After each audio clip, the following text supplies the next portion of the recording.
this for a Wait, while. we're live right now?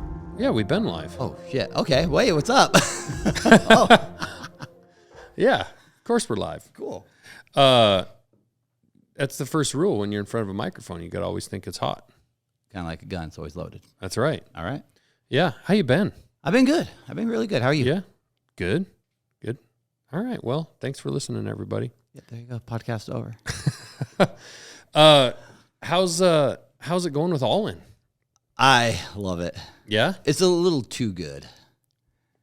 Why is that?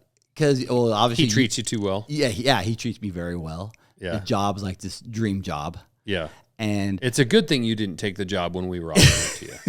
it's a good thing, yes. And Huh, Henry? Because we'll work your ass into the ground. yes, I mean, I definitely wouldn't have went to Hawaii. That's for sure. No. All right. No, it's true. A few other things on there, but no, it's good because like, Black Rifle Coffee was an awesome job when I worked there. I mean, it was a dream job working with my son, but the hard part there was Evan had a plan for me, but then one of my 7 bosses didn't quite know what to do with us. Right. And so I was always worried, like, okay, I got to be doing something. Thanks, Hannah. I should be doing something. There's your Black Rifle Coffee right there. Thank you. Look at that plug. Cute. That's good timing. That's great timing. But I was always worried I should be doing something. Yeah. And, and so there's a lot of stress because everyone's like, oh, you're just off dicking off, having a good time. Yeah. And I'm like, well, I should be doing something. So it was really hard. And this job here, I mean, Nate's like, Isaac, just go do you. And there are times I'd be texting him like, hey, this weekend I'm not going to have any service. He goes, that's fine. Do you. Yeah. Go hunt. Go do this. I'm like, okay. So it's great over there. Up and coming company. Yeah. A lot of new stuff out there. And it's just, the vibe there is really chill. I mean, we got 4 employees. Right. I mean, that's how it is. Right. Pretty cool. Yeah, it is cool. And I wasn't sure of like the size or how many employees you guys had. You're on the marketing side, right? And do you have an official term? Is it like community marketing or like what would you call it? Strategic partners relationship. I like multitasking ninja. Oh, that sounds better. That for sounds you. way better because kind of dabbling a little of everything over there. There you go. So that's what I like. Yeah. I was actually just telling Nate, and for people listening to this podcast, I think Nate's will probably drop first than yours. Yes. But I was telling Nate when you were, free agent from Black Rifle, Yes. that we were offering you a position, and you were like, well, there's this company that's kind of kicking off, and I'm thinking about going to it. And I told Nate I was pretty skeptical. I was like, you're going to a digiscoping company, like there's already things out there, and I told him, to be fully honest, it was more out of just concern for you. Yeah. Like, I didn't know anything about his company or where it was going. Startups generally fail, frankly. Like, startups are hard. Yeah. And I was just wanting to be sure that you were going to end up at a place that was good for you, and so, I wasn't so sure. And then when you sent me that first one and it like snaps into place on your scope, it's like, oh, this is definitely something. Like, you still have to execute, you still have to build the company. Yes. But the product was good. And so it's good. But I was still definitely nervous about what's wrong. Nothing. What are you looking down at? Nothing. You look like you're struggling. No, I've actually made sure to put my phone on silent. Oh, okay. That's all. But no, I was worried. I was worried that, just for your family's well-being, that you were going to be good. Now I thank God that He hired you, and we're not working together, because now I don't have to boss you around. I can just give you a bunch of shit, And we can still be friends. and we can be friends. That's the hardest part when you go work for somebody. I mean, and I was. It is tough. But you got to understand too. And I do feel bad for Nate because the time he hired me was kind of a different time in my life, and I'm still not operating at 100% of what I used to be. Right. And that was my biggest concern was with you. I even told you that. I didn't want to let you down because I was not quite ready to take a jumping, start a new job and starting something new. So that was the hard part. And I do appreciate you being a friend. I loved when you said this is my last phone call with you. We're still going to be buddies. But then even when I didn't come to work here and I kept, I started with Ollin, I loved how our relationship stayed the same. There was no animosity or anything. Yeah. And now we're here. There are some pretty petty people out there. Right. I mean, it would be like, yeah, screw him. Yeah, no, it was never, offering you a job was never about, and it wasn't a sympathy job offer either. Like I told you, like, I've learned some things over the last few years, and, some of those from Black Rifle, right? And it's like, just because somebody great that you really like becomes available doesn't mean that you have a spot to hire them. Correct. Right? Like, I have to do right by our current employees, by everyone that works here, that we make hires for a reason, and that they're going to provide value. And there's only so much money to go around. We're trying to grow. So, there's been several people that have been letting go in this industry lately that I really like. Yeah. That I'm sure I would love to have work for us, but we weren't ready or maybe in need of that position today. So instead of just like, oh, you lost your job? Oh, come on over and we'll figure it out. And that's what happened with Black Rifle Coffee, actually, with me. Because I was at Easton for 7 years. They downsized, took my position, split it up. So, Evan was like, okay, I'm going to put you on a retainer. I'll hire you, and I want to do something in the archery realm. We'll figure it out. And that's what happened with Black Rifle.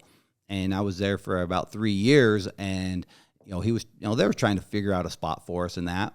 Unfortunately, it didn't work out, but I'm super thankful for everything Evan did for me, because it was a great experience, and Evan was a great person to work for. So, but that's what happened there, and that's what's kind of scary with a lot of these companies, because you like the individual. Right. They're great. You know them, and you want to bring them on right away, but you got to have a spot for them, and you got to know what their strengths and their weaknesses are. Yeah, and we, so when we were offering that position to you, it was because we were already going to be filling that position. Correct. And so when you didn't take it, we ended up offering that position to Brett. He came and actually did a podcast, and you had since declined it and moved on with Ollin. And then it was like a couple weeks, and I did a podcast with Brett, and he walked out of here, and I went to Brandon's office, and I was like, that's who we should hire. Like, it just kind of hit me. Yeah. Right. And I wasn't sure what Brett was up to and whatnot. So I called and talked to him about it, and he jumped at it. But but just because you didn't take it, I didn't take that personally. And that's what I really appreciate there, because I was worried about that. I really was, because it was pretty stressful time. But we try to compartmentalize too. Like, I've hired other people like Jessica Byers, I was been a friend with her since the beginning of this company, and she came to work here, and, there's work and personal relationships. Correct. And they can be separated. And, she lives actually right next door, her and Braxton, and we do shit all the time together. But that doesn't affect our decision-making at work and stuff that happens at work. In fact, she's kind of a workaholic. So at times, they'll be at the house hanging out or whatever, and she'll be talking about something about work or asking me something about work. And sometimes I have to be like, we'll talk about that tomorrow. Like, relax, enjoy yourself. But she's awesome. She's great. She's great, because I've known her throughout the years. When you mentioned her, I was like, oh yeah. Well, I remember actually I called you about her. Yep. Because I did some, it's like I knew her, but like not that well. Correct. We were friendly. It's like you see a lot of these people, you see 3 or 4 times a year at shows, maybe 6, 8 times a year. You may or may not go to dinner with them, but you hang around booths together. But like, how well do you really know them? Yeah. And so when I thought about hiring her, I called a few people just to be like, hey, is there anything I should know or anything you've heard? Or, you just kind of have to do your due diligence. Well, that's what a lot of this industry is. And I've noticed that's what's probably been one of my biggest strengths, is as long as I've been in this industry. And then as far as, the people I've known, I've become like a referral service for people. Yeah. And a lot of people. You are a connector. Will call me, and I'm able to, and that's the one thing I let them know. I go, like, I'll say, hey, I like this person. As a person, they are an amazing person. But when it comes to being like an ambassador or something, this is where they fall short. Right. And it's nothing, it's never just, because like there are people out there who are hated on, complete hated on. Right. But they're a great ambassador. They sell product and that. They move the needle. Yeah, move the needle, but people hate on them. Right. And there are people like that. And at least I feel I'm able to separate that and not let business affect my judgment. Well, and when I called you that day and I was like, hey, for this brand relations job, I was thinking about Jessica Byers. And I remember specifically, I was standing in my forging shop and you went, yes. Yes. Yeah. Oh my gosh, yes. Like you were like, she's perfect. The challenge though, with a lot of this, like the thing I hate most about what we do is, I became friends with a lot of people throughout the industry, but then when like they come to you about wanting to work as an ambassador or be paid, and it's a real struggle because like I really do like a lot of people, right? You like a lot of people, but I can't say yes to everyone, or maybe they don't necessarily, you won't think they'll like move the needle, right? And it turns into this weird like, it's just hard because like the relationship part of this whole thing is what I enjoy the most. Yes. I actually don't like the business side of the relationships at all. Like, and that's really why we hired Jess, because I needed somebody, Brandon and I did, that could be that person that kind of makes a lot of those decisions and is kind of the front of that stuff, because like I want to go to a show and just hang out with whoever and have it just be fun and not feel like, there's this like weird pressure or something to have to bring people on. And it's just strange. Well, and with ambassadors too, a lot of them have great intentions. They do. Sure. But they don't realize it's still a job and it's a grind. And you get the person where they'll hit you up. They're like, yeah, I love your product. Oh, I buy them. I mean, my wife says I should be a rep for you and an ambassador for you. And, and out the gate, they're doing good, but then they fall off and they realize how hard it is and stay creative and just to keep going. I mean, it's something you're really, really good at. It's something I'm poor at with my Instagram. Brandon and our marketing team is great on the MKC Instagram. Yeah. I'm sure Brandon would love to see me do more marketing on my Instagram page, but I try to keep mine more just like family and just kind of real. And I figure if you're a big enough fan of MKC that you decide you want to follow me, you're looking for a little bit more of just about like who I am, what I do, versus like the marketing stuff. Mm-hmm. That being said, I could definitely do more in a certain way, but also, if you say, hey, on your Instagram, you need to post once a day, it doesn't sound like much. Yeah. But to be creative 365 times a year, and put something up that's actually interesting or good or is going to move the needle, it's not that easy. Yeah. It's tough. And also, I'm not like an entertainer, right? Like you're actually naturally funny and you're good at it. And also you have this weird brain that has all this freaking pop culture stuff oozing out of it. And like, I could say something and you're like, oh, that's like from that movie in the 1980s from blah, blah, blah, blah, blah. And I'm like, dude, how is that stuck in your head? Where did that stuff come from? Okay, so here's a story I never really told. My mom used to work at a grocery store back in the day. So I'm the youngest of 4 siblings, but like I was the mistake because you got my older brother. He's 10 years older than me. My sister 9, and my other sister 7 years. And then there's me. So 7 years. Yeah, you were definitely a mistake. I was a mistake. All right, I was the oops. And so I kind of grew up a lot like an only child. And my mom at the time, she worked at this grocery store back when grocery stores had videos.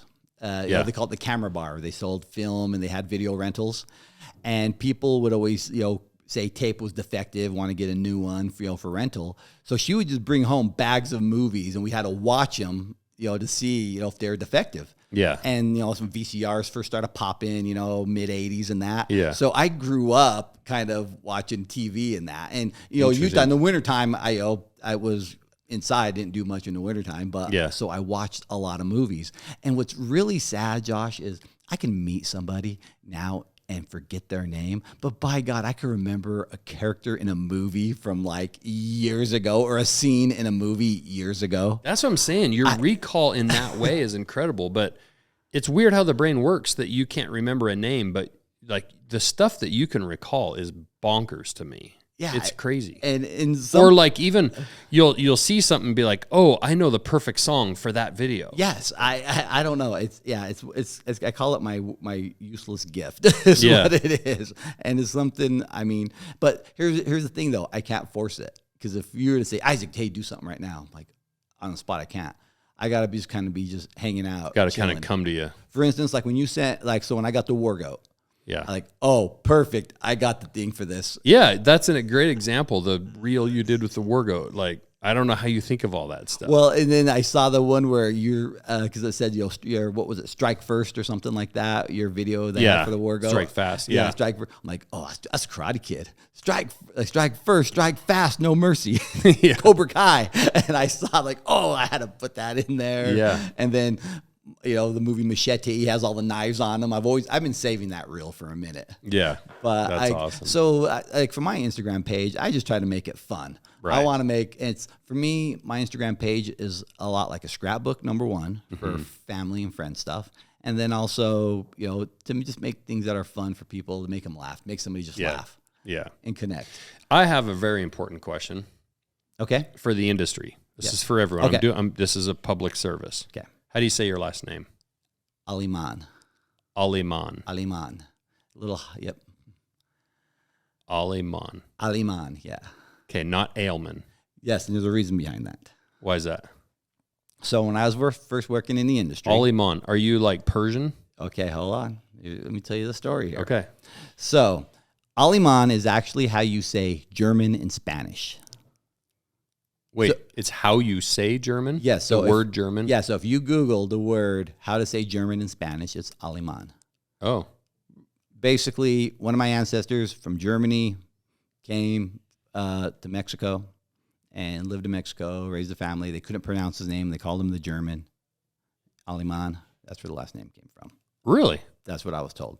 My dad tells me that. My dad said he also opened up a whorehouse in Mexico. So, I mean... That's the story my dad said, right? So you could have easily been just called Isaac Nazi. It would have, yeah, exactly. Or it started with like an H or something like that. and so because here's the thing, my dad didn't know his dad actually. My dad's dad had two families, one in California where he had like 8 kids with, and he had another family in a small town in New Mexico. He was a mechanic. Really? Yes. So my dad didn't meet his dad until he was like in his 20s. So the Aleman last name is very, like we don't know a lot of that side. And are they also Alemans? Yeah. Oh, yeah. They're Alemans, yeah. And so my grandma never left. And then my...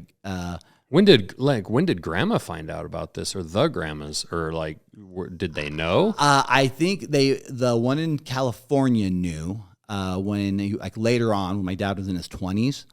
Because I think because my dad's got how many siblings? 3 siblings with that. 3 siblings. His mom may or may not known. I mean, about the other families. I mean, maybe at one point did, but didn't know at first. Yeah. But so he didn't know until like. So he'd just travel out to California here and there. Yep, from California, and he had a garage. He was a mechanic, which is hilarious. My dad did he have 2 mechanic businesses too? Yes, he did. I'll be damned. And this is the thing. What's funny is my dad became a mechanic, and my older brother became a mechanic. Did you do you have another mechanic shop somewhere else in the country? My dad wondered. I mean, he wouldn't have been surprised, but it's weird how that never meeting his dad. My dad was a mechanic. That's wild. Yeah, and my ex said my brother was a mechanic as well, and my dad was the only boy. That he's got 2 other sisters. And then he's got some stepsisters. But so when are you going to tell Brandy about your other family in Montana that you have, your other wife? Are you crazy? That's why you're up here. That's why I'm up here visiting them. Yeah. Actually, she'd probably be more worried about one in Vegas, if anything. Yeah. That's it over there. The problem is she's always in Vegas with you. True, exactly. Well, we are from Utah, so. Yeah. So my dad was raised by his grandpa in New Mexico, but my dad never changed his last name. Okay. And it's interesting because I never really knew that side of the story until I got older. Because my dad always said he loved this Johnny Cash song, "The Boy Named Sue." Yeah. Because he always wanted to meet his real dad and say, my name is Sue. How do you do? Yeah. And when he would talk about it, he would always call, because I have Aunt Phoebe is his sister, and then my Aunt Vita is his other sister. And when he referred to him, he would say Vita's dad or Phoebe's dad. He would never call him dad. Really? Yeah, because my dad finally met him, and he didn't want to, but one of his sisters found him. How fun would it be to do a podcast with your grandpa if he was still around? Oh no, just to hear, yeah, like dude, how did you manage all of this? How did this happen? Like, well, I mean, you think about it in the 50s and the 60s or whatever. I mean, there's no social media. Like, you're not messaging. Like, and the way phones were, they couldn't keep. I mean, it's on a cord. Yeah, it's crazy. Like, how are you calling your other family? Because you don't, because it's long distance. So you don't, because you would be getting charged. Yeah, and you write them. I mean, yeah, no, I guess you would have been writing letters. Yeah. So anyway, going back to my name, my name. So basically, my dad's family is from Mexico, and my dad's family is from Mexico, and then my dad's mom, and then my mom's family is all from New Mexico. Okay. So the reason why I pronounce my name the way I do is I went to the ATA show when I was with Badlands. This was in 2008. You remember, still 9/11, still fresh in people's mind. And I introduced myself to this guy, this typical redneck guy, beard, everything. He goes, "What's your name?" I go, "Isaac Aleman." Aleman. He goes, "You're not one of those fellas from back east, are you?" Oh, because my beard was darker. I'm tall, I'm dark skinned, and I'm like, no. You're not a terrorist. And even in high school, people thought I was Arab. Yeah. And I mean, one time I went to this Arab restaurant, and they started talking to me in Arab, and the guy's like, no, because I'm 5'10". I'm the tallest in my family. And so everyone thought I was. So you were an Arab. So I figured Aleman. I just say Aleman because beer, man. Easier for So you say what? Aleman, Isaac Aleman. Aleman. Yeah, Aleman. So beer. So that's why so it's not my fault I'm confused. No, you're not. No, it's not yours at all. So Aleman is how you say it, but it's really Aleman. Yeah, and so like the people that know Spanish, like or like Sean DeGray, he pronounces it Aleman. And there's a few people that do, but like when people talk on the, what do you prefer? Okay, it doesn't matter. Don't give a shit. Yeah, people have been mispronouncing my last, even my first name. People can't even spell my first name. So I mean, come on. I have a point. Whatever you want to call me, call me. Yeah. What did you do growing up? Like as a kid? Were you always a jokester? Were you a pretty funny kid, or did you work hard? Did you like have jobs outside of school or play sports, or like what? I've never really heard about you as a kid. So growing up, again, I was the baby of the family. Yeah. So the lazy, messy one. Mm-hmm. ADHD bad. Mm-hmm. I didn't realize I was. Shocker. I didn't realize I was dyslexic until after high school. Oh, really? Seriously, yeah. It wasn't until I tried reading A High Country Mule Deer, Mike Eastman's book, and I just kept struggling. And I'm like, dude, I'm dyslexic as fuck. Because, school was always hard for me. But, so were you just swapping words or letters? Swapping words and that pretty bad. And so, and like growing up, did you do something about it? Is that something you can kind of fix? Like, yeah. Oh, I did. Yeah. I've learned to take my time reading slowly. Yeah. And I have to move my mouth, and I had to trace, like when I would read, I would follow the words with my finger. Okay. What I had to do. But, God, thank God we didn't hire you. I know. You haven't. But the creative side, hold on, buddy. Yeah. So, but growing up, I mean, Gen X kid growing up, I mean, my movies like Rambo, First Blood, Commando, all those movies were like the thing. And I was like into like, Red Dawn. I mean, I was your typical machine guns, BB guns, My first knife was the survival knife everybody had. The big compass on the back. Yeah. I had the big compass on the back, I had handle. One. Yeah. I mean, that was the coolest thing, the hollow handle and everything. Yeah. So growing up, I was like that. But then I always had this thing, I never knew it, but I was always like hustling, trying to sell. Yeah. I tried to sell things. And it wasn't the weirdest thing. It was my science teacher who we had parent-teacher conference, and he was talking to my dad, and he goes, "Your son's a natural-born salesman." I'm like, huh? Okay. And my dad grew up because he was, a big machinery mechanic, welder, machinery mechanic. And with him, he was, you got to go to college, become a doctor, do something. He didn't understand what selling, marketing, or any of that. He still doesn't understand a lot of that stuff, what that is. So when I was, growing up, there really wasn't a name for it too, even when I was in high school, like marketing and things like that. Right. And my older siblings always said, Isaac's just a used car salesman. He's a hustler. He's always trying to pull one over on people. And I used to feel guilty as hell about it and feel bad about it. 'Cause like, I don't want to be that guy. Right. But growing up, I was always just like creative and trying to, find a way to like make money or do something. Well, it would have been hard back then to really express that, right? Like today with social media, you can kind of express that stuff and show it, right? In a lot of different art forms and ways. But back then, a marketing person traditionally, let's say in the 90s, it would have been about buying ads in a magazine. Yes. Design, maybe graphic design,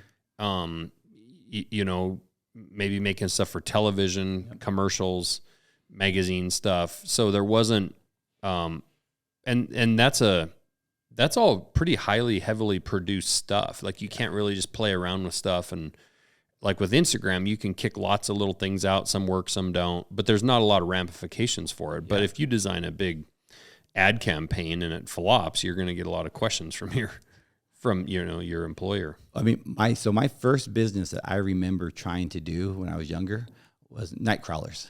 I was going to sell night crawlers. Selling worms? Yep, selling worms. Do night crawler business. That was my first one I was going to try and do. That. Right I was similar, though. I was a little, I had my lawn mowing business. I mean, I think I liked the, work and earning money, right? Yeah. So my lawn mowing business, and then I was big time into, not just trading baseball and basketball, football cards, but actually, selling them. Yeah. So, getting cards, and then I put all the little stickers of the price on every card and had them laid out on my shelves, and then would have friends come over and buy cards for 5 cents, 10 cents, this Ken Griffey Jr. card's $1. It's $1, and it's price it a little higher. So I had room to come down to $1, $1.25. Oh yeah. All those little things that were, little miniature entrepreneur things. Yeah. And I was like that even all through high school and everything. And it's the reputation of a used car salesman though was always bad. That wouldn't be. That's not what it was. Still today you don't want that. No, and I remember I was at Black Rifle Coffee. Dan Horgan said that. Goes, yeah, Isaac's like a used car salesman. I'm like, whoa, hey buddy. Yeah. Chill on. I'm a new car salesman. Yeah. So. Coming right out of high school, then what did you do? Oh, it was, So in high school, so what I wanted to be when I grew up first, when I was really young, I wanted to be Air Force. I wanted to be a pilot. That's when Top Gun Iron Eagle came out. My older brother went to the Air Force. And I can name every jet to this day of back in the 80s and that.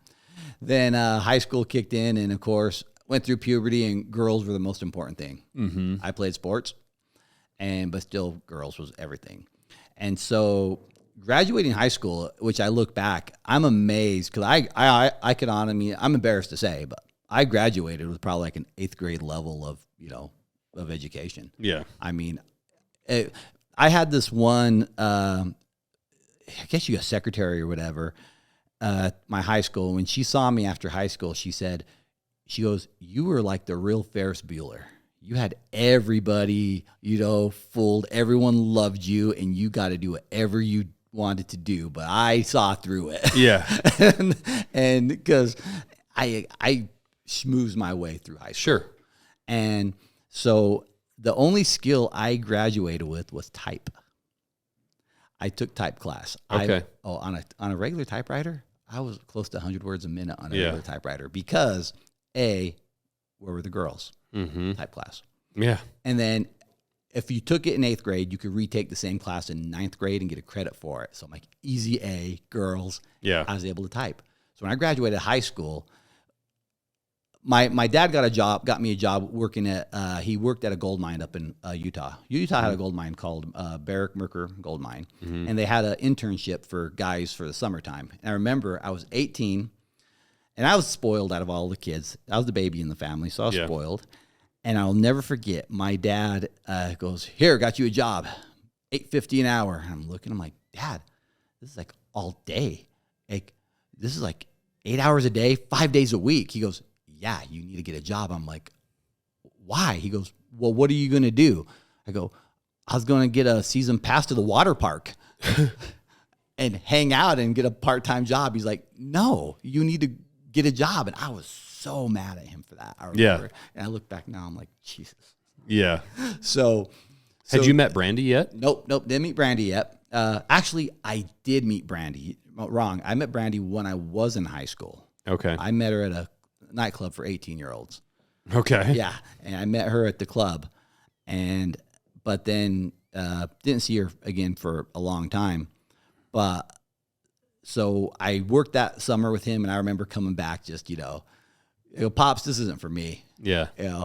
And I ended up getting a part-time job at like a clothing store in the mall. Mm-hmm. And that's where I met. And then Brandy started working there, so I reconnected with Brandy there. Okay. But after that, when I had to get a real job, I'm like, what am I going to do? And the only thing I could do was type. And I was always interested in the medical field, like medical assistant and then dental assistant. So I worked for a medical office and a dental office, and it's because I can type.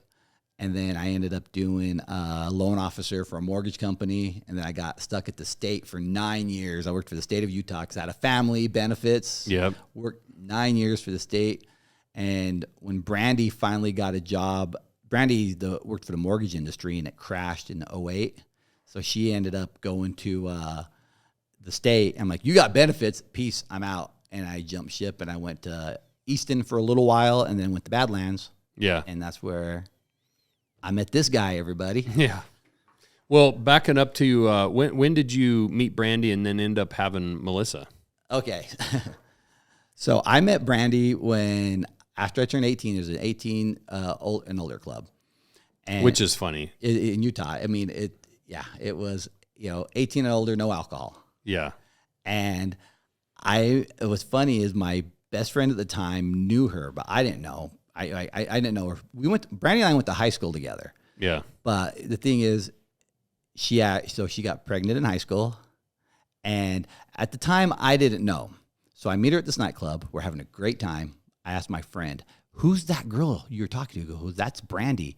She's really cool. She used to let me cheat off her in class, and she's got really nice boobs." And I was like, "Really? Okay." That's all he fucking told me, Josh. Really? Only thing he told me about Brandy. So I'm dancing with her all night and that. I mean, I'm like, oh, head over heels, walked her to her car, kissed her. And I go, well, your makeup's all scattered in the back of your car. She goes, yeah, my daughter did it. Now remember, I'm just 18, right? Just turned 18. I'm like, huh? She goes, didn't Mike tell you I have a daughter? I'm like, no. I'm like, okay, well, good meeting you. I'll see you later. Yeah. I dipped. Yeah. And she hated me for that. Then I started working at the clothing company. At the mall, at the store. And she came. She was up for an interview, and she came and she goes, "You work here?" I'm like, "Yep." She's like, "Ugh."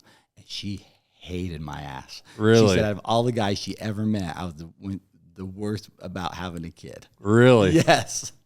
Oh my gosh. And we ended up just connecting there, and her daughter was 2 at the time, and we dated for a few years, and I raised her daughter like my own. Yeah. As a matter of fact, I hope my grandson never watches, but my grandson doesn't know I'm not her real dad.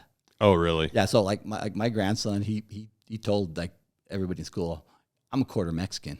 Oh my gosh. That's hilarious. How old is he? He's like 11 now. Oh yeah. Yeah. You probably better break that news pretty soon. So anyway, so Brandy and I got married. So we've been married for 27 years. And then we had Junior. Mm-hmm. And then we had sweet Melissa. It was our baby. Okay. So Junior, what is that? What is he? 23. 24. Okay. 24. All right.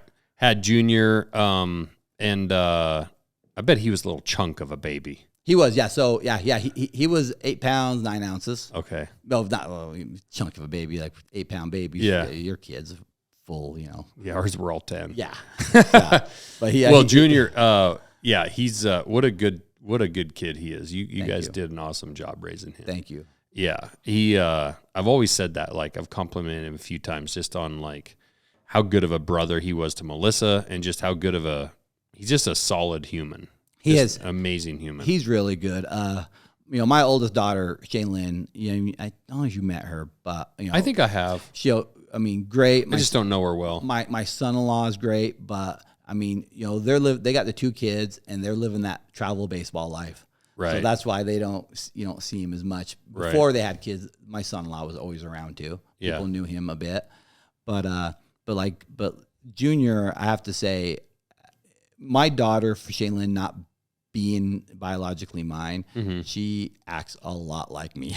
Yeah. That's the thing, a lot like me, and what's scary. Yeah. And the bad parts of me. I tell Brandy, Junior got the good parts of both of us. Yeah. Because he's just, an all-around he's great a good person. kid. Great person, man. And, it just... And then you had Melissa a couple years later? Yep, we had Melissa in 2004. We had a sweet little... And Melissa was a mistake, too. Was she? Yeah, she wasn't planned. We got Melissa. Yeah. So now Melissa ended up special needs. Yes. So what happened with that? How did Melissa was born a month early, but she was still 8 pounds. Oh, dang. Yes. Now I got another chunk. Yes, and I got a big family. All right, and this was back when now I look back, I see things differently because before I used to be, everybody comes and sees your baby. Right. She's born early. So within the first 2 weeks, everybody who came to see her, someone came around her, had a cold sore. Now, even though that wasn't visible, they're shedding the cells. Okay. She contracted the cold sore, but it didn't break out on her. It was on her brain. And she quit breathing in front of the doctors at, 2 weeks old. Oh, wow. Yeah. And she actually was doing. So were you able to tell something like something's going on? She slept through the night, and I'm like, whoa, I had a great baby. I'm like, sweet, man, baby's sleeping through the night. Yeah. But then I'm like, hey, she looks a little purplish, and so I took her to the doctor, and he's like, wait a second, and we had to go to the ER. Really? Right. And to this day, I always remember you got this stretcher, comes to the doctor's office, and the ambulance comes, and you got this little tiny, car seat on the stretcher going up. Yeah. And I went up there, and they go, okay, we ran some tests, and she's tested for herpes encephalitis. Now, you hear the word herpes, and Brandy and I are like, herpes? what the hell? But they said it was the cold sore type. They took it out. Okay. Because they had to do what they had to do was a spinal tap on her. Oh. To find that because her white blood cells were up. And so what it was, the encephalitis was in her brain. And when you learn about a lot of this encephalitis stuff, a lot of people, they die from it. Yeah. They end up dying. And so that happened. She was at the hospital, and she was there, and we didn't know how bad the damage was. Mm-hmm. Now we're going to fast forward to December. So this was in July. In December, out of just clear coincidence, my dad went down with bacterial meningitis. All right. And my dad's the man's man and my hero. My dad's the man who was never sick. You never call in sick for work. One time he was at work and, he bashed his thumb and it blew up, and he went to the doctors, got shots in it, threw a rubber glove on it, came back to work. Yeah. Type of guy. And I've never seen my dad really sick and down. He got sick, and he had bacterial meningitis. He was sick, and then a week later, like a cold sore, Melissa came back.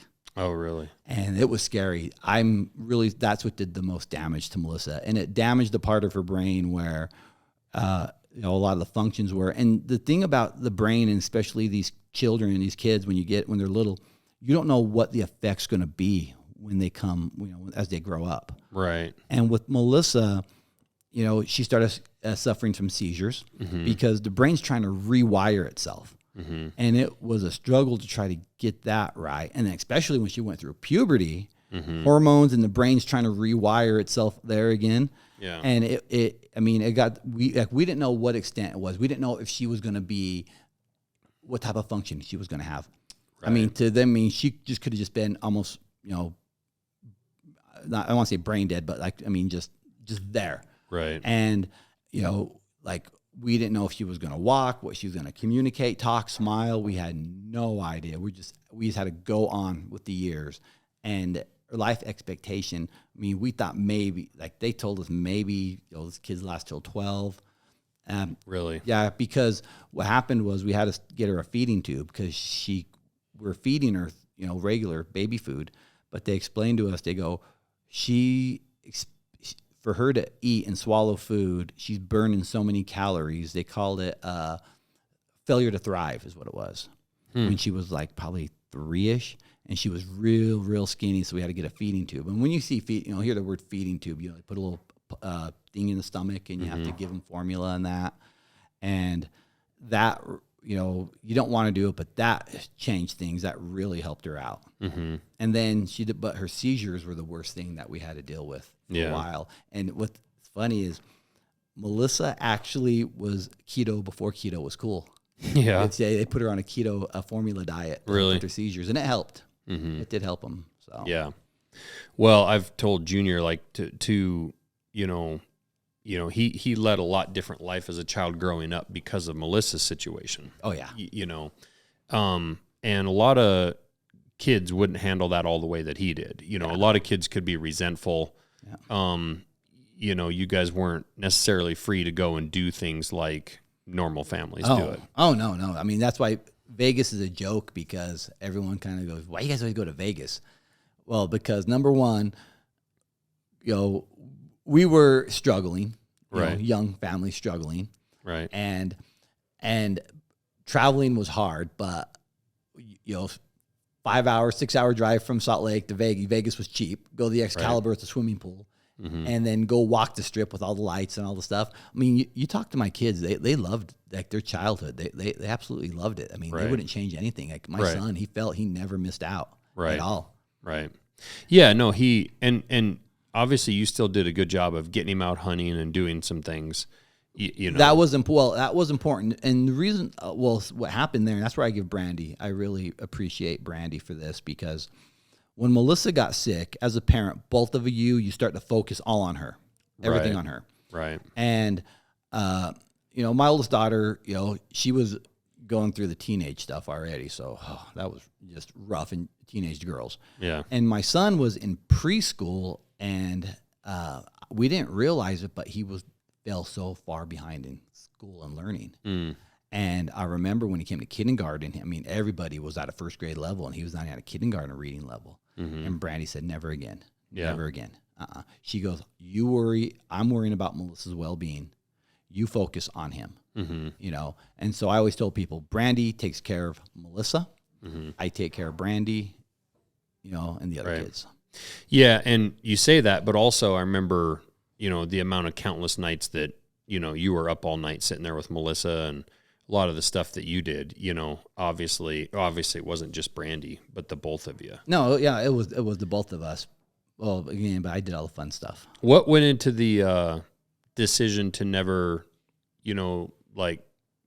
move her into some outside care or an outside home? So that conversation was I never told you that story, did I? So we found out she was going to be special needs. Mm-hmm. Didn't know how severe. So she's in the hospital for a while, and they come and they sit down, they talk to us, and they're basically telling us how we can give her to the state if we feel we can't take care of her. So as a baby? Yes, as a little. I was thinking maybe more like later on in life. This was early. And I'll never forget, I thought they were talking about sending her to a rehabilitation center to get her out of the hospital to help, to make sure she's better. Because that medicine, they had to give her for that encephalitis. She had what a PICC line is? Yeah. Where, they had a PICC line, an IV straight in there, and we had to give her special medication through it.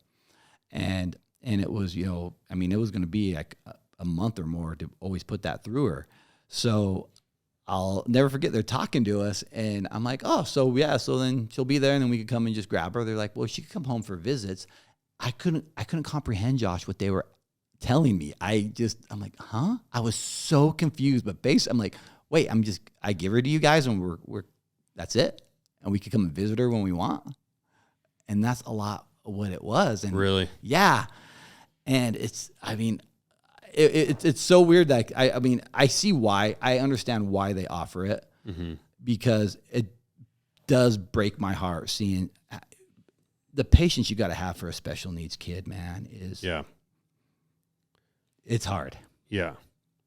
Yeah. Well, and you see a lot of these other kids out there, and like for me, what used to break my heart really bad is when because she went to a school for kids with special needs, and what really broke my heart is when people would say, like the teachers and that said, "Oh man, your daughter, she's so clean. You guys are doing such a good job." And Brandy are like, "Oh, dude, what?" We always felt like she was dirty, and mm-hmm. that, and you don't realize. There's some family special needs kids out there where it's they're not taking care, man. And, yeah, you know, and it's so sad because, you know, and again, the patients too, and, you know, the kind of lives that they live. I mean, it's real heartbreaking. And I mean, well, I got to know you a bit, you know, when you were at Badlands. So what year was that? Probably that was 2008. 2008. So she'd have been 4. Yep. 4 years old. Yeah. So we connected, actually just over the phone. We sure did. Oh, he brought it. That's cool. Yeah. So, I wanted a new hunting pack, but I really couldn't afford to buy one. And I was full-time custom knife maker.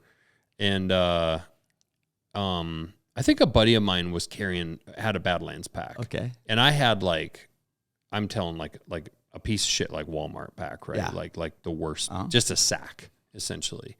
And so he had a couple different Badlands packs. And so, I called up and you answered the phone, right? Yeah. I answered the phone. And I just started like, oh, hey, I'm a knife maker, blah, blah, blah. And that caught my ear because that's when I was going down my rabbit hole of custom knives.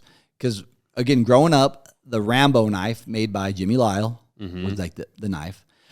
And my knife journey went through I feel a lot of people go through this is where I start out with the Buck 110.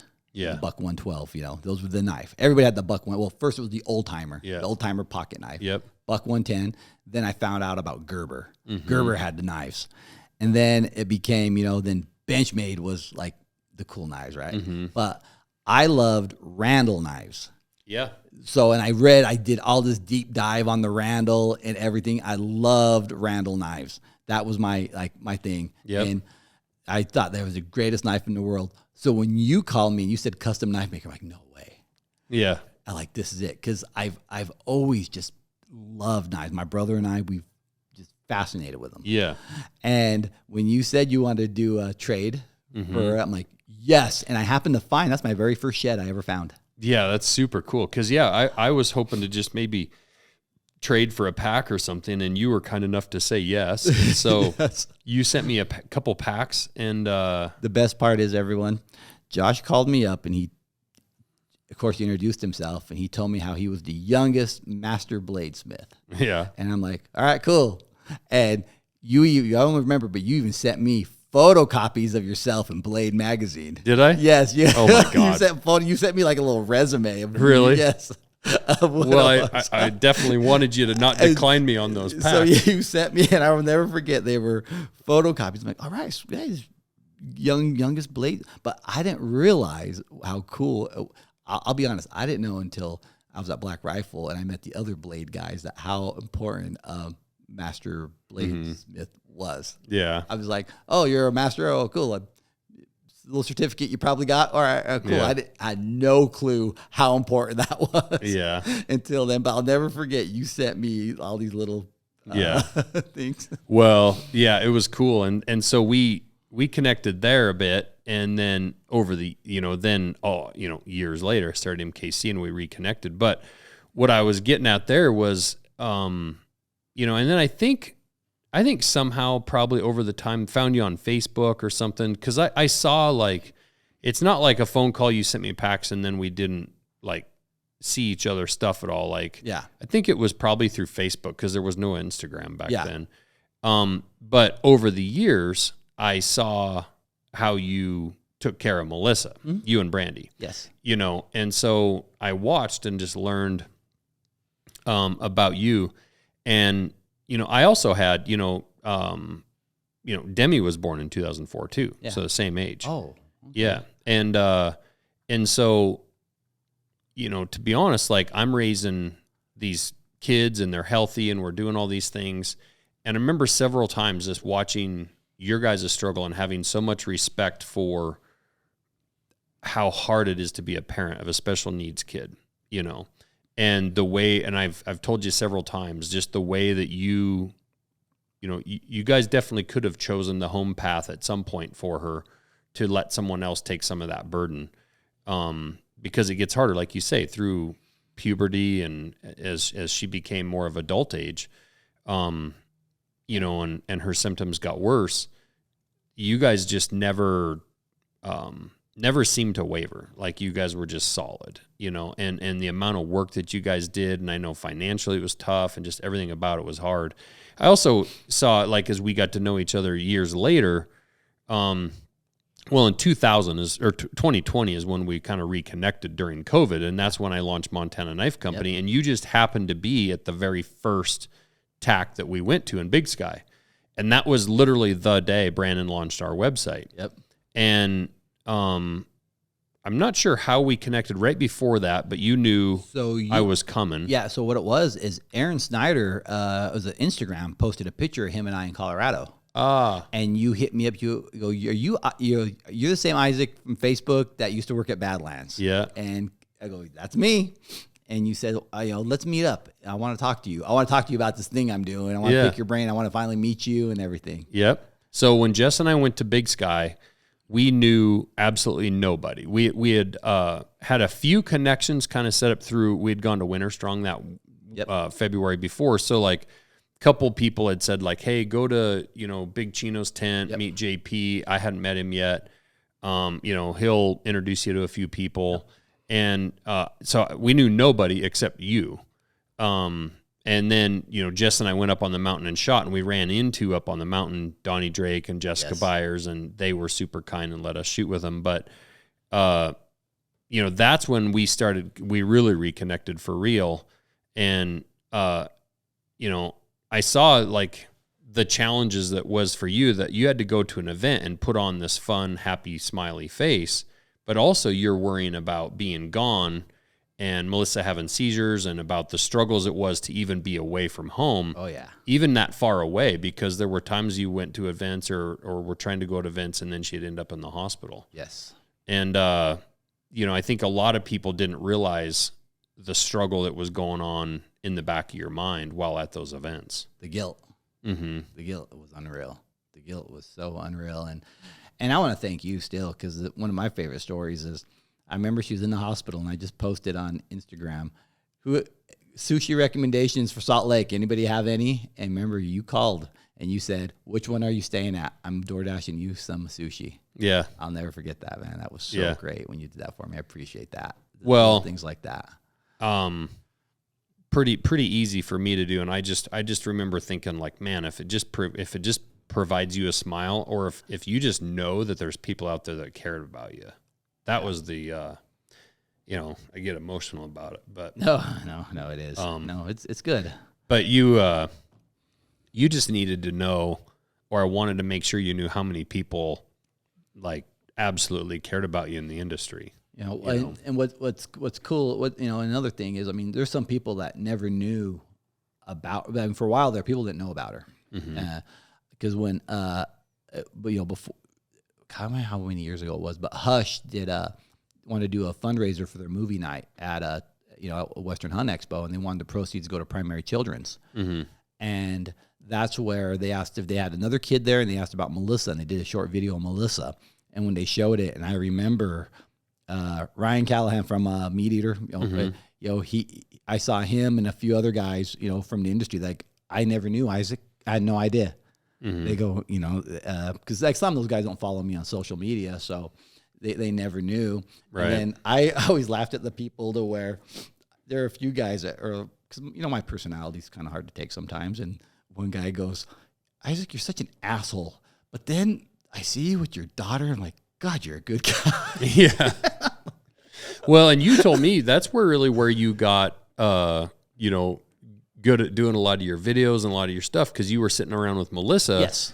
Long late nights, up all night, whatever. But that was and that's also where a lot of people did get to see Melissa, because there were a lot of times where she was laughing or smiling, or you could really get her to giggle. And that's what I wanted to showcase. I really didn't show a lot of the bad. I very rarely showed because there are some, like when something's bad, some people will post a lot of bad stuff. And however they want, that's fine.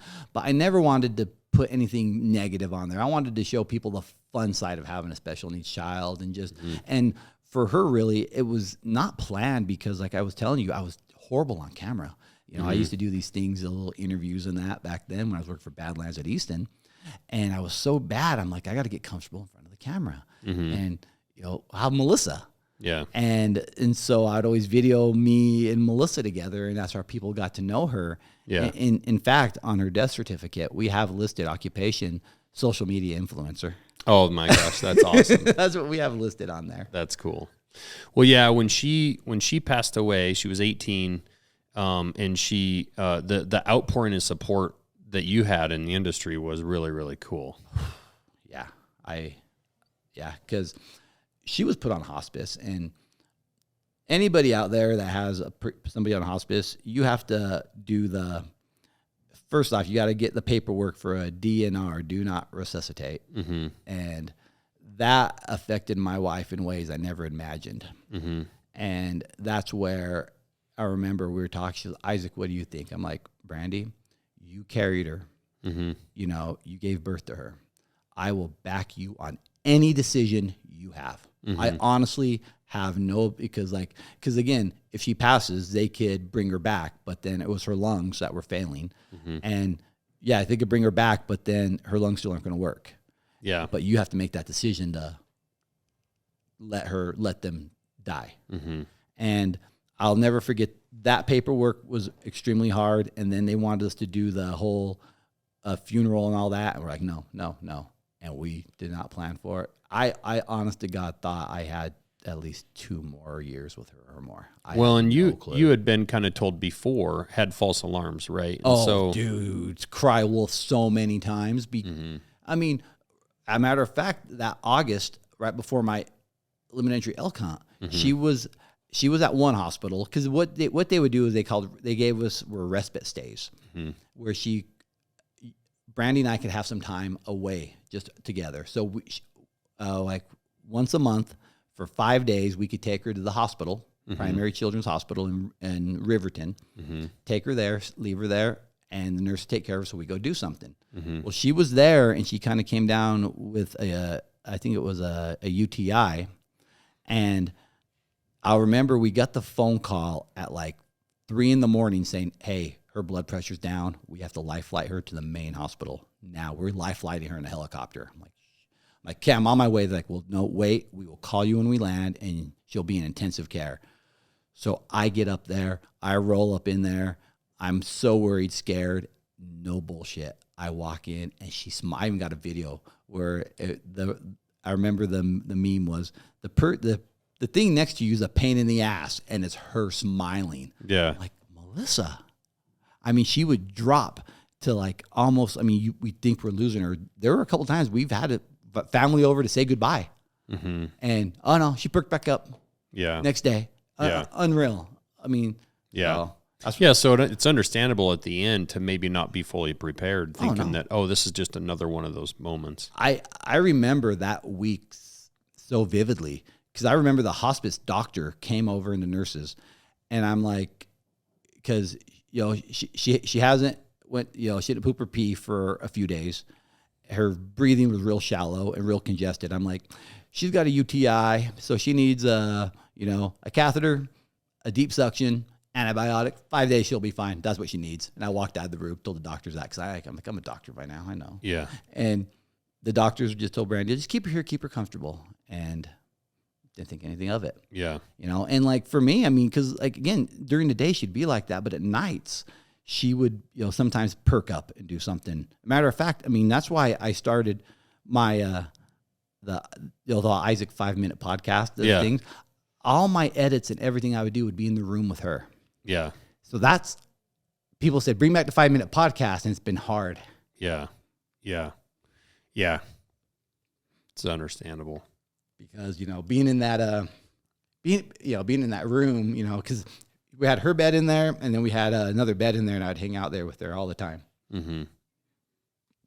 Yeah. So, well, it was cool seeing the outpouring of support for you and for her, and also in making that decision, that, the DNR decision, it's like the last thing you also want is your own child to suffer. Oh man. Yeah. And you guys saw a lot of suffering, and I do feel blessed, because I don't think I've ever talked about this, on camera or anything, but, we're blessed because when she left us, it was pretty, it was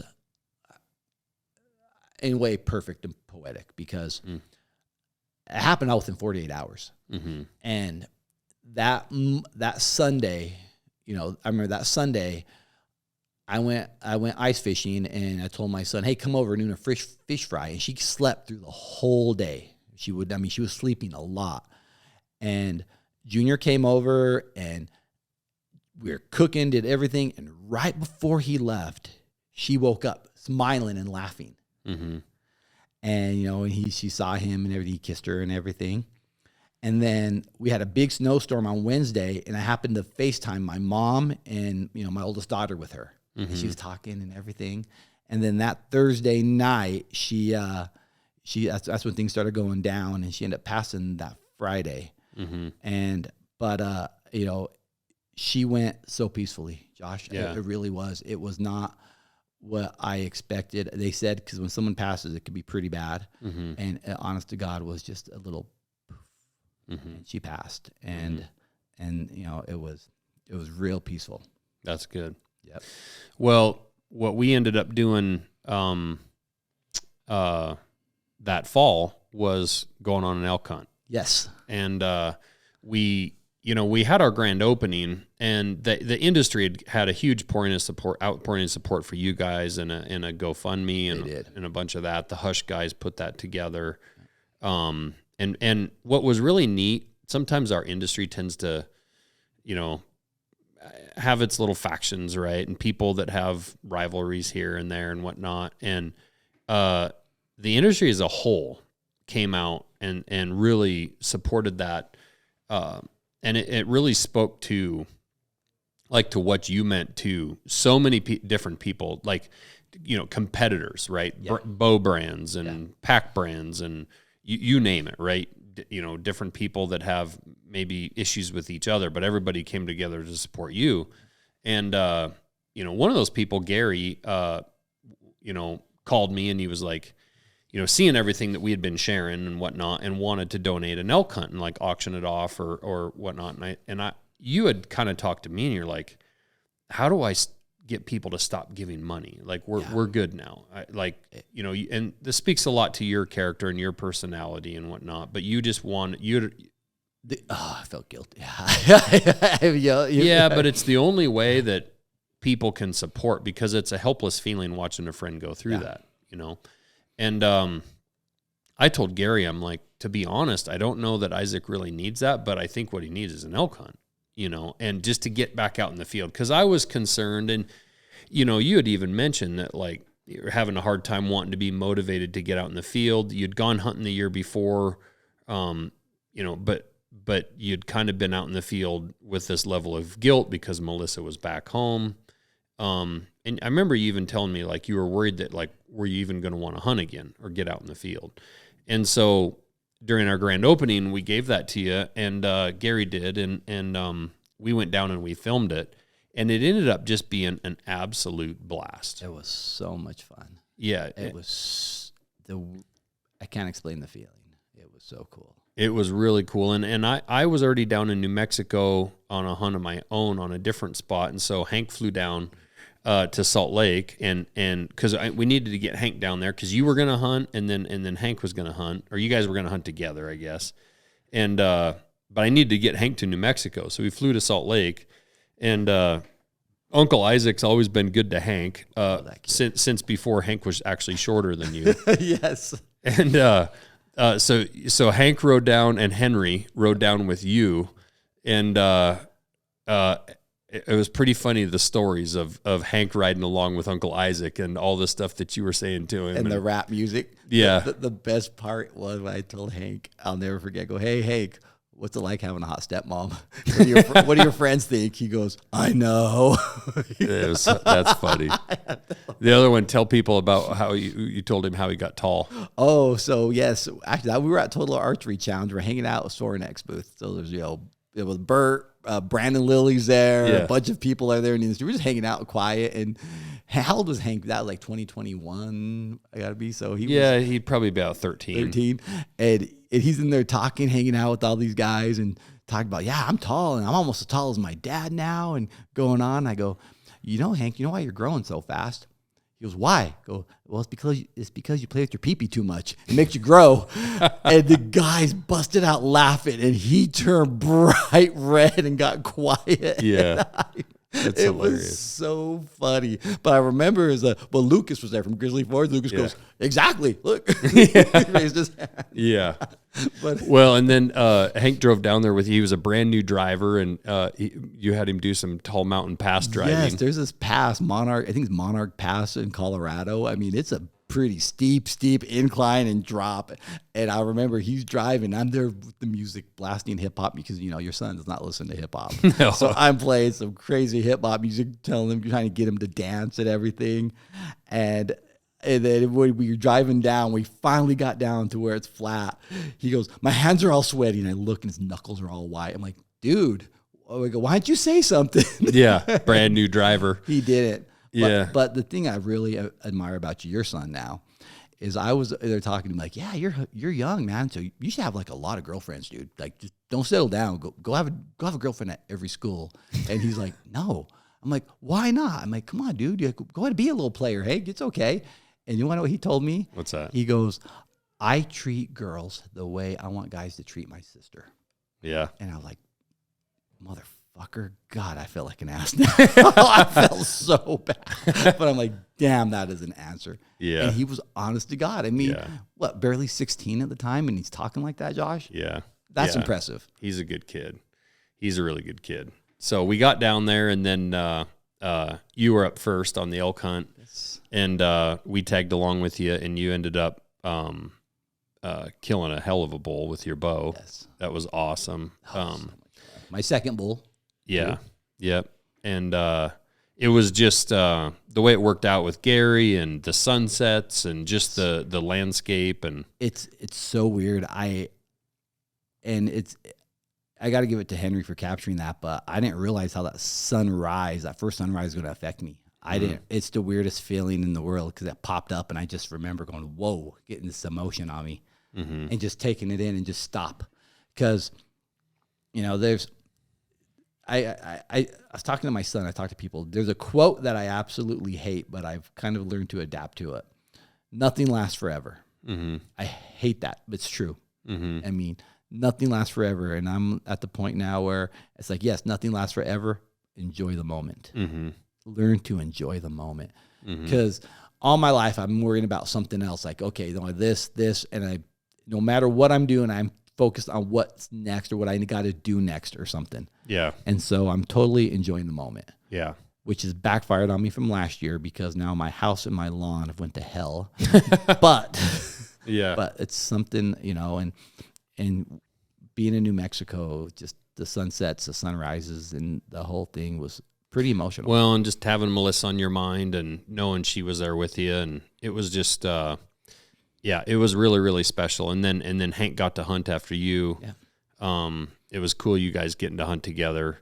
And I don't know, it was just a neat thing to be a part of. And then Henry, to his credit, put together just an amazing edit on that video. And I love how you did the video. And anybody, listening in that, because you just gave me the elk hunt, and there was not, I remember because you said that, let's just do the elk hunt and let's just film it. And I remember you said, we don't have to talk about Melissa if we don't want to, and that. And that's what, it's pretty cool because, there's been like some chatter from people. I remember somebody called me up and said, hey, bro, sorry about your daughter. And I didn't want to share the link about your daughter because I didn't want to try to capitalize like I feel some people are trying to do on your daughter, capitalize on the the Instagram likes about her. And I'm like, well, I'm like, okay. And I'm like, I do. It was, to me, there's no capitalizing. And the thing was really to have a video out there that if somebody potentially, I told you, like, family members, grandchildren, great-grandchildren down the road get to kind of hear the story, see you talk about her, and then really just have everyone just be able to remember her forever, you know, and to also, I hope in the end, it makes people go home and appreciate their own children more, appreciate those moments that nothing does last forever. Yeah. And I just, I thought Henry did a really nice job, because I was concerned about making it in a way that did seem like somebody was like thinking we were capitalizing on it or trying to. And he did it great. And and that's one thing I wanted to make clear for me. To me, that was my thank you to the industry. Mm-hmm. Thank you to my outdoor family. Mm-hmm. That's what it was. Yeah. To me, that's what that video was. It was kind of like my thank you, everybody. Yeah. And it's, it meant the world to me. Mm-hmm. That, if everyone, the outpour from people and everything was amazing. Mm-hmm. And it's, thank you. Yeah. I can say. Yeah. Well, it's cool. And you're a beloved person in the industry. Also slightly annoying at times. Yes, I know that. I'm very aware of that. When you get on a microphone with a turtle box and you're calling us out at TAC. That was a good time. Yeah. That was a really good time. It's a lot of times I have to force it though. I mean, things are definitely different now. Yeah. Things are way different. The thing with grief is, I still want to talk to your one friend, Sean. Sean. I've held back talking to him. To be honest, Josh, I've held back because what's hard is I don't know what it is with me, but it's like a guilt that kicks in where, I feel lucky with the years I had with Melissa, but people who reach out to me who've lost a child through suicide, I feel like that. I feel so bad. I'm like, I shouldn't be talking about my grief. I mean, what they experienced is a million times worse. And his case wasn't actually suicide, but it was an accident. It was an accident with a gun. It was a quick accident. So let me rewind. That's what because I had another friend who had one of suicide, a son, and then I had another one, like I said, him, and then I had another friend who had another accident with a gun. So I had three people who've been, who say you want to talk, and I don't. I'm like, no, Yeah. Yeah, and that's,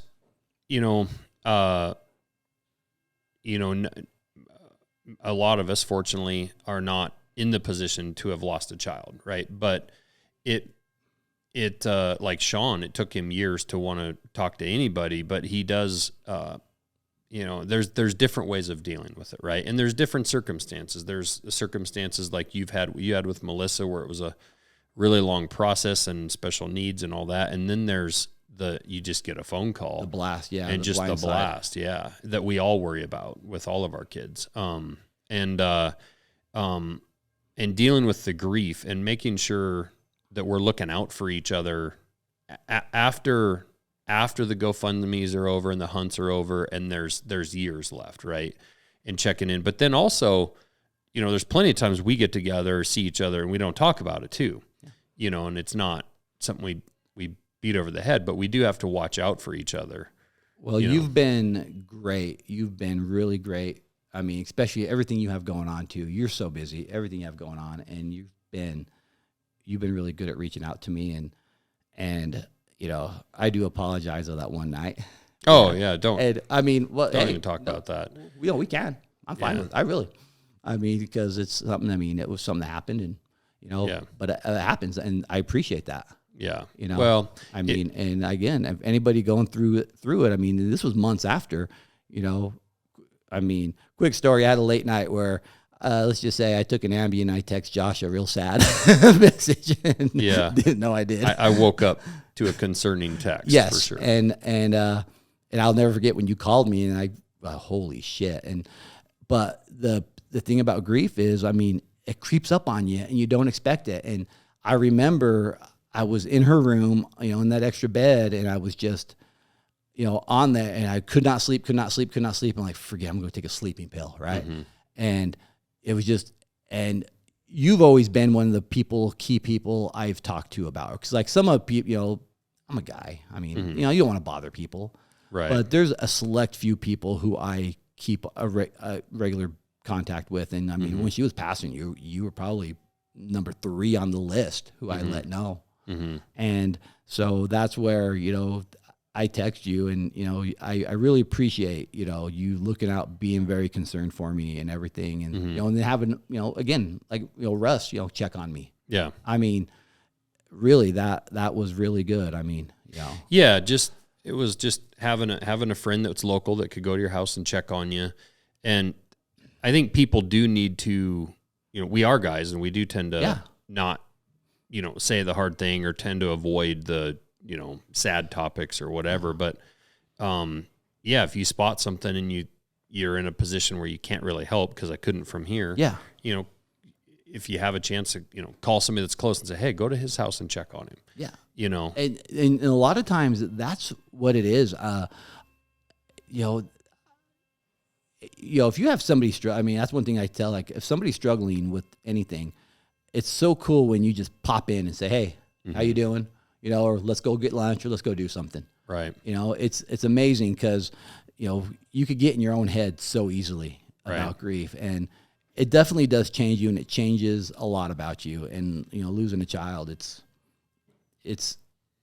something that's, in a way a part. Actually, I saw it was Casey Curry. After Neil passed, I saw her do a post, and she said, I know I'm not going to be the same person ever again. I'm okay with that. Right. And I saw that. I'm like, wow. Yeah. And, when this happened, her and her sister Jamie were the best, because Jamie, her sister, she don't sugarcoat stuff. She goes, Isaac, it's going to suck, and it's not going to get better. Yeah. Everyone. And that's what a friend of mine that lost a child said. It doesn't get easier, but I get better at managing it. Yes. But it's not going to get necessarily easier. But you also have other children, right? You have a wife. Like you also have to manage it. Yes. You have a duty and a responsibility to manage it, not ignore it, and not just tamp it down and ignore it, but manage it. Whether that's managing it might be, going to the gym and going for a hike, or go shoot your bow, or it might be calling a friend, being like, struggling, bro, and just chatting and just, having a talk or whatever. Or maybe it's seeking help or whatever, or maybe just going and spending some time with your son. But whatever that managing looks like, and it's probably going to be different. But, thankfully, you didn't go down the road of alcohol. And that's what Sean had said with his son. Like I had to make a conscious choice. And Sean's drank plenty in his life, in his younger life especially. But like I made a conscious decision to not pick up a bottle, because he knew it would probably go straight down the tank at that point. I understand people who suffer from some tragic stuff. I understand why they do that now. Mm-hmm. I understand why, because the pain, it's a physical pain. You feel it. You feel it, and it hurts. And it's a weird kind of hurt. And it's so bad. And every time you think you're at the lowest low or something like that, I mean, it really gets at you. Yeah. I mean, like with you, like that time, like it was in January when that happened. And I remember just one of those days, it just hurt really bad. And my mom gave me a Xanax one time, and I took it, and I'm like, numb me. And I'm like, I do not like the way this feels. Yeah. But, and I then again listening to, it was Joe Rogan or Ric Flair when I learned how bad Xanax is for you. And I was like, shit, man, I'm not messing with these. Yeah. I mean, honestly, I'm kind of happy I heard that podcast, like how hard it is to get off of, like, they said, Xanax, another thing, you just can't quit cold turkey. Right. And I understand why people do that, because, it hurts so bad. Mm-hmm. And it's, But the only way to learn how to deal with it is to feel that pain and learn how to get through it without those substances, because that's a really slippery slope. It is. It's really bad. And, and then now, I mean, especially now though, again, I don't feel like 100%. I mean, I still don't feel 100%. And that was my big concern about coming to work for you. And I always told Nate, when I started with Nate, I'm like, Nate, I'm sorry. You're getting like an 75% me right now. I'm struggling. Yeah. I think it's just a different scale, right? I think you're still 100%, but you're it's just different. You're an evolved person through your experiences, but maybe where you, don't feel like you're 100% in some areas, you might also have compassion and certain things that you've learned or patience or whatever that can benefit Nate and his company. Maybe it makes you a better, person to deal with customers and ambassadors and people because you're even more caring, more genuine. You maybe pick up on things. So I think it's just a different, you're just a different person now. Yes. Through experience. Oh, yeah.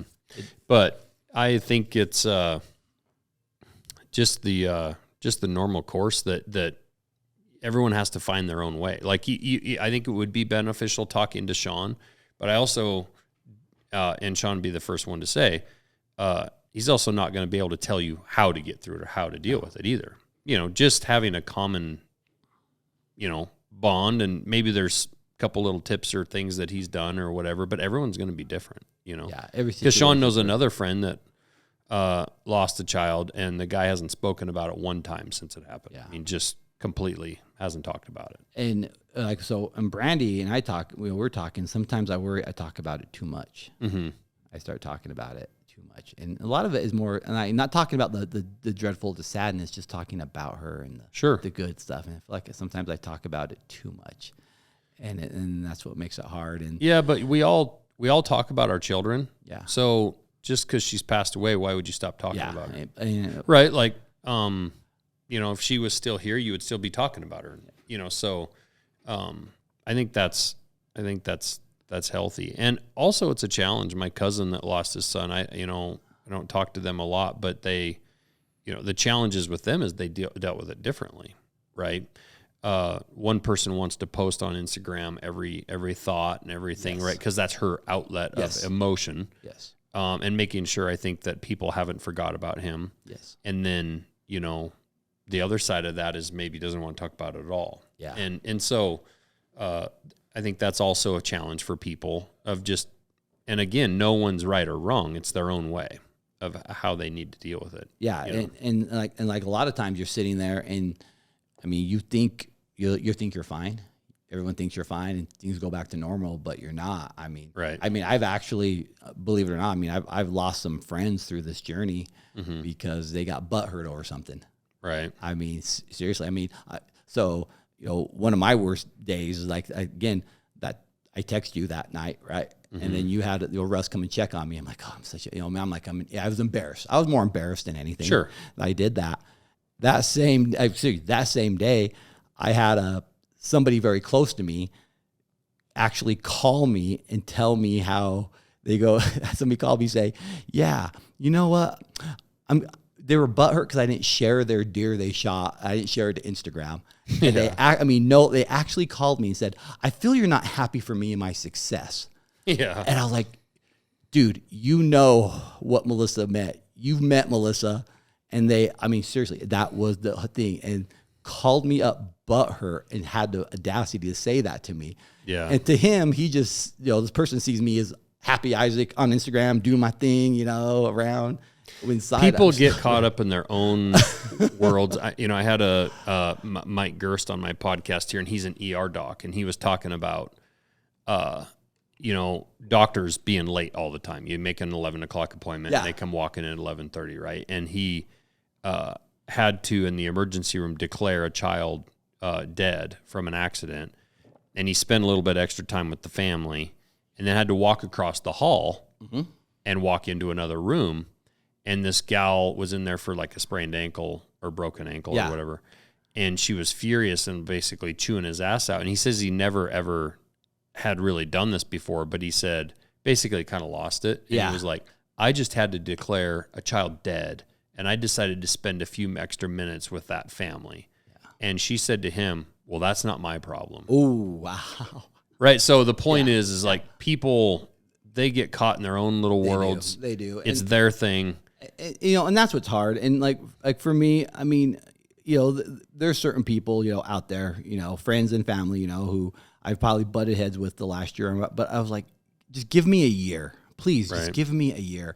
And that 1 year mark was a big milestone, man. Mm-hmm. It really was for Brandy and I coming up to it. Cause that was like, when all that went down, it was January, I was coming up on the 1 year mark. Sure.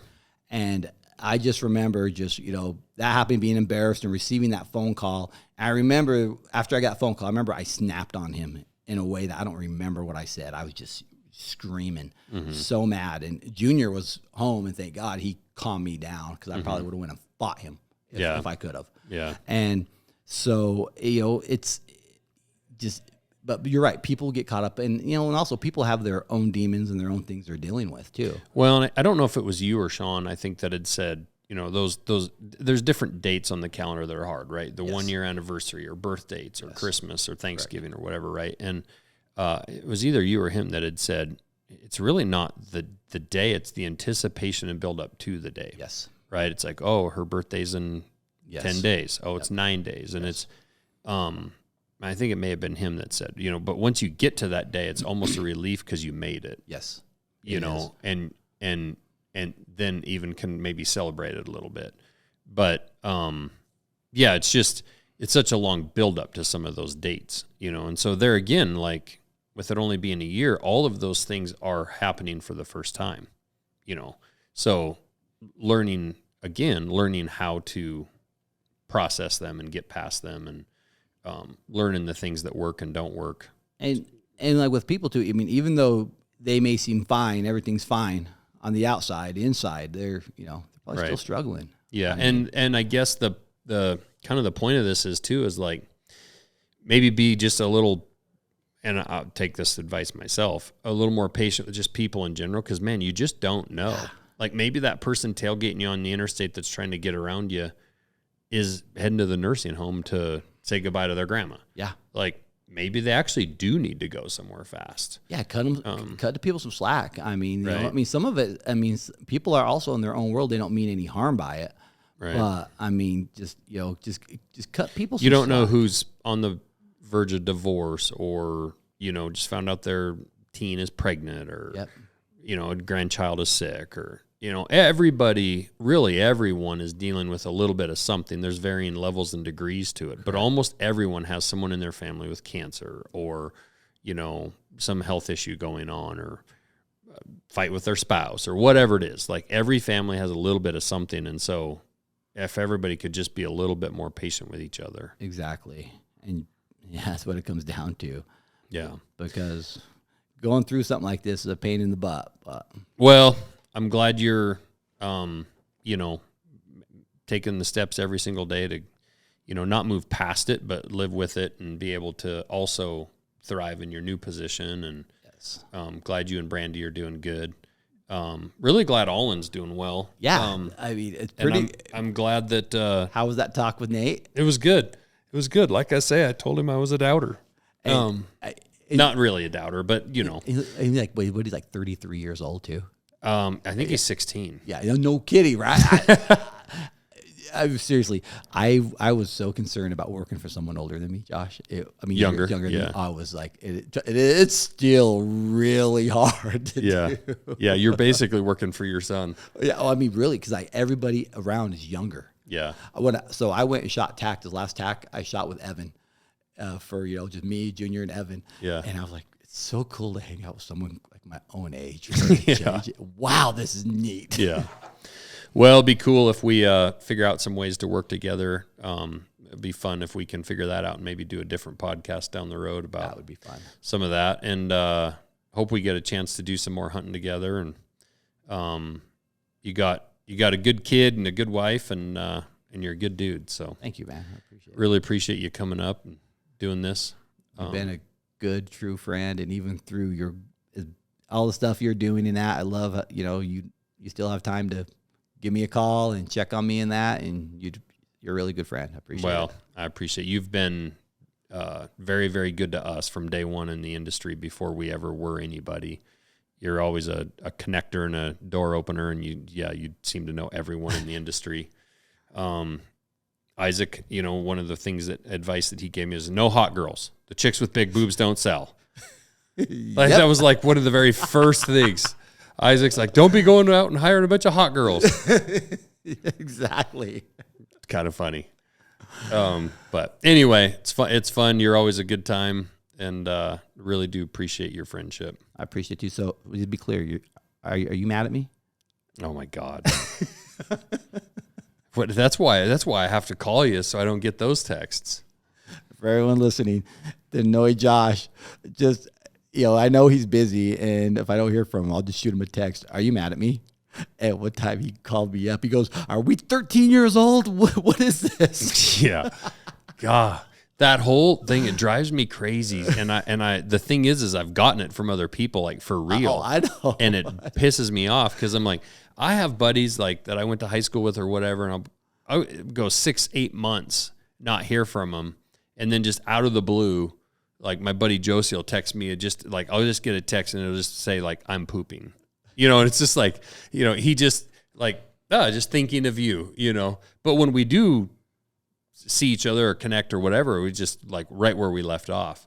But the whole like feeling like you have to maintain a friendship because you didn't call, and it's like, do you understand how freaking busy I am? And other people are busy too. Like when I don't, if Aaron Snyder doesn't call me for 3 months, okay, like he's busy. If I need him, I'll call him. And that's how it works. And there's some people who get really butthurt by that. Like not me. I've had a little bit, but I can only imagine you've had the people, "Oh, now you're too cool for me now," kind of thing. And that's got to be frustrating because you're trying to grow a business. And the other side of it is, this is the fortunate part, is like I have hundreds of new friends also that I truly like. You go to all these shows, all these TACs, all these events, you meet people. Like I truly love like all these people. It's hard to call everyone in your contact list all the time. Like, but that doesn't mean when I see Donnie Drake the next time, I'm not going to give him a huge hug and see how he's doing. So anyone listening, if Josh doesn't respond to your text or email, trust me, he's not mad at you. He's pretty busy, and the guy's doing a lot right now. So please cut Josh some slack, everybody. Yeah. The PSA from Isaac here. Yeah. Give him a break. Appreciate it. I'm gonna clip that up and text that to you the next time I get the "Are you mad at me?" text. All right, buddy. Well, anything you want anybody to know, or no, anything we missed, or no? We pretty much. I mean, we talked about a lot of stuff. This was a pretty chill podcast. Where can people? What's your Instagram handle? Isaac.Aleman Senior. Aleman. Oh no, it's Isaac.Aleman. Where you can find me on Instagram. I do a little bit on Facebook here. I'm thinking of moving the Isaac 5-Minute Podcast over to X, Twitter. Oh, really? Yeah, because I hear they're doing they're really trying to do a big push on things, and I like his platform and Elon Musk and what he's doing. All right. So I may kind of move everything there. So people have to go watch your. It's on your Instagram right now. Yes, and it started as a joke at Winter Strong. Yeah. Because everybody has a podcast now. Yeah. Even Montana Knife Company. That's true. And I saw you and I go, "Josh, let's do a podcast." You're like, "Isaac, I've done like 2 already." I'm like, "Hold on." And I just, my podcast is I ask random questions. Yep. About life. And then you mix in clips and different stuff, and it is highly entertaining. It's easy and fast to consume. Yes. It's the under 5-minute podcast, of which sometimes goes 7 or 8 minutes. Very few of them do. Very few. Most are under 5. Yep, under 5. And it'll be the questions that'll get asked that you've never thought you would heard asked. And you get to learn about some cool stuff about people. You do. They're very good, and they're entertaining. So, all right.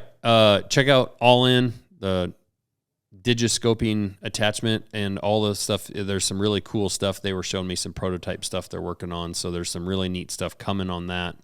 And then go check Isaac's Instagram page out and the Under 5 Minute Podcast. Appreciate it, buddy. All right, buddy. Much love.